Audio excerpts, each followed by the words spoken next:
What? Very creasy. Yeah. What's that about? This has been folded up in my car since last session.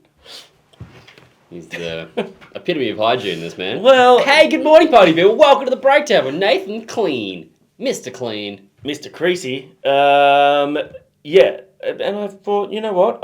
I just want to rep Holding Absence because they're great. And I know we're not checking Holding Absence out today. We are checking another great band, though. We are. The Devil Wears Prada? Is that who you're talking about? Yeah. Because that's the video. We're checking out the brand new track from The Devil Wears Prada. This is for you.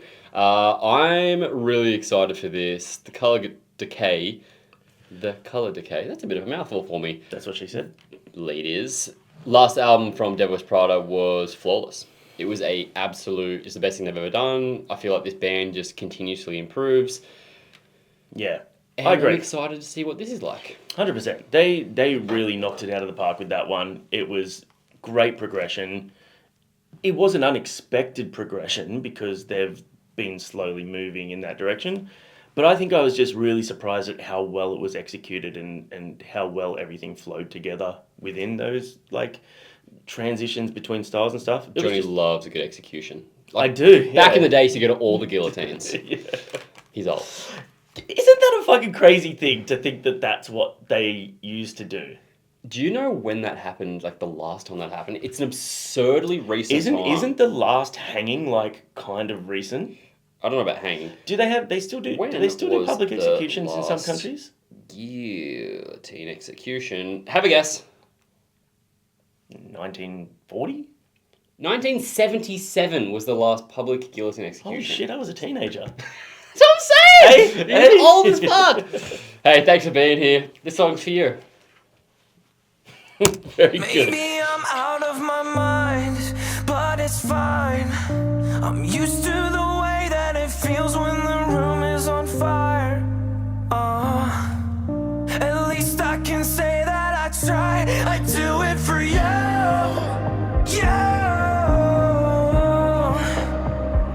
I do it for you.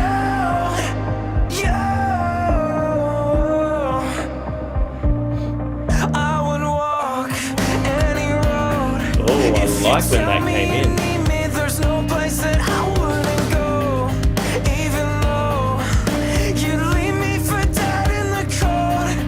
Yeah, I would take a bullet for you. Like that. Right in the soul, kick me down, break my bones. 'Cause even after this life.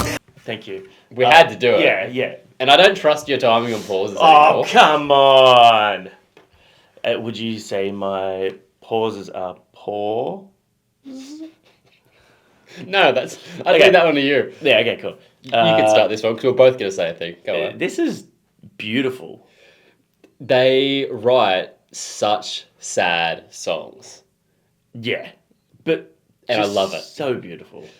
One of the things I love of the newer era, they've always had it, but the harmonization or lack of harmonization almost between Mike and Jeremy's vocals, where you have Jeremy doing the clean and Mike has that pitched raw aggression, but sort of harmonizes with it.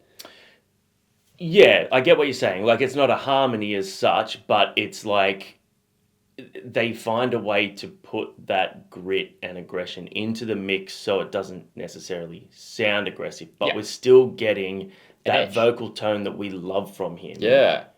It's even when they such let a Jeremy unique- take center stage. Was that sorry? Even when they let him take center stage. Yeah. I'm really enjoying this. I'm also loving the clip. It's very clean. It's very nice. It feels very Turnstile. I don't know. The color palette and stuff. It might be the color palette. Yeah. I do it for you.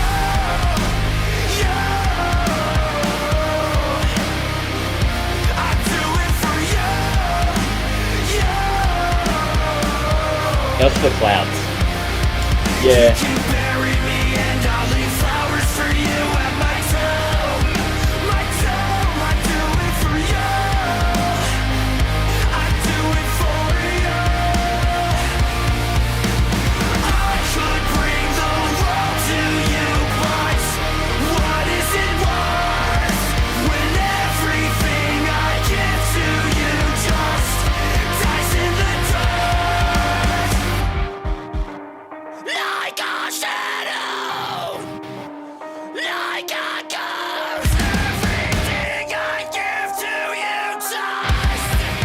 Nice.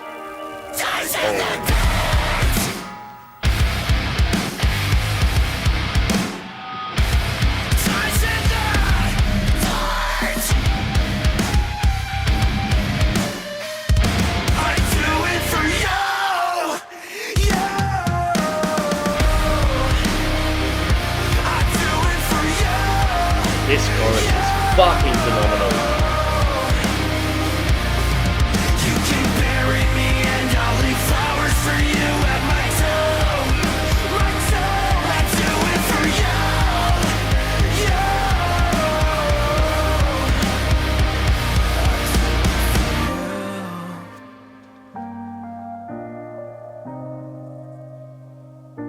I do it for you. I do it for you. Oh, that's a pretty ending. It is.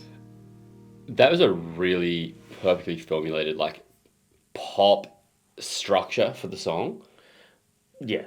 which is It so just unique in a works. heavy It just song. works. Yeah. Look, there's that old adage, KISS, keep it simple, stupid. And like early on when I was starting to take songwriting a little bit more seriously, He was very stupid. Is that what you were saying? yeah, 100%. I watched a few videos like many moons ago on how to successfully craft songs and things like that. I didn't go too deep into it because I also thought that, you know, like it should basically just come from what you're feeling and what you're feeling, whether it's a guitar riff, whether it's a vocal melody or lyrics. It should most, but you know, in finding ways to craft that, one of the things that I always took was, or one line that I always took was, find success in simplicity. And that was, you know, down to the fact that you don't always have to overthink choruses, because a lot of people put pressure on the fact that the chorus is the biggest part of the song. Yeah. It's the bit that's going to captivate and keep you. It's the bit that's why it's repeated 2, 3, 4 times. That was a perfect example of that. Like, they only needed a few words until the second half of it. Yeah, yeah. And that, And it makes it stick in your head and makes you 100%. be able to sing along to it. yeah.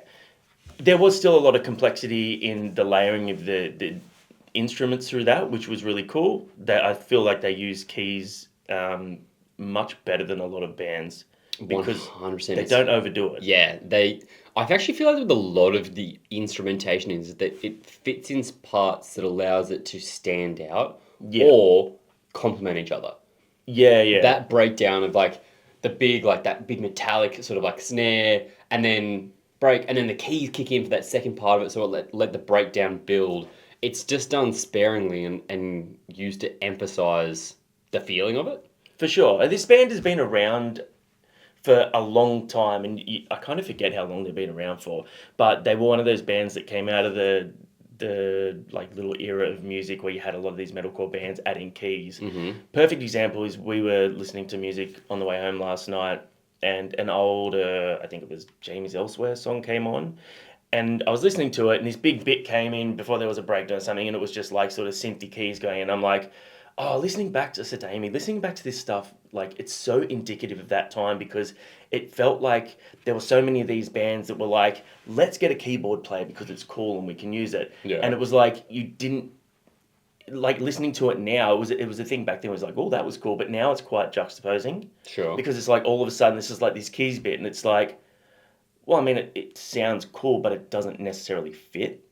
Yeah. And they've come out of that era. I'm not saying that they did that, but just to further the point that they really use their keys well.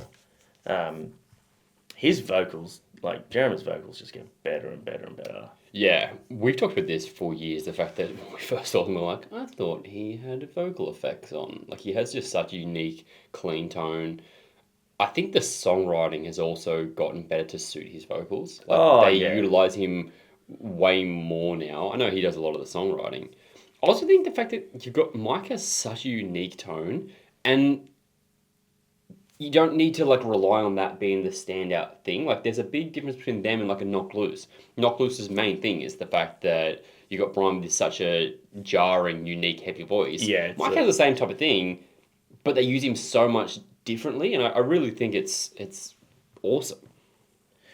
I'm just having a quick look at the comments, because it's really such a cool thing to see the fan base like going on this transitional and progressive journey with them Yeah. of like trying new sounds and going a little bit more melodic and a bit sort of sad boy hardcore. But It's cool seeing some everyone's people be loving it. like, I've been with you since Plagues, and it's so cool to see you guys where it's at. Because this is a band that has evolved their sound over the years and progressed, and to see people come along that journey is really cool.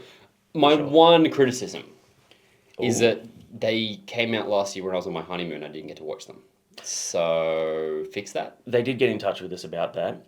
And they asked me personally, look, when's Nath going? Because he's just real fucking annoying. I was going to get all up in their Yeah, faces. he tries, Hella he needy. pushes us to do this fitness stuff, and we're just not interested. And yeah, so you really got to stop trying to make people lift heavy weights. It's the one thing I have going for me. I have a terrible personality, but God, I'm strong. What do you guys think of The Devil Wears Prada for you?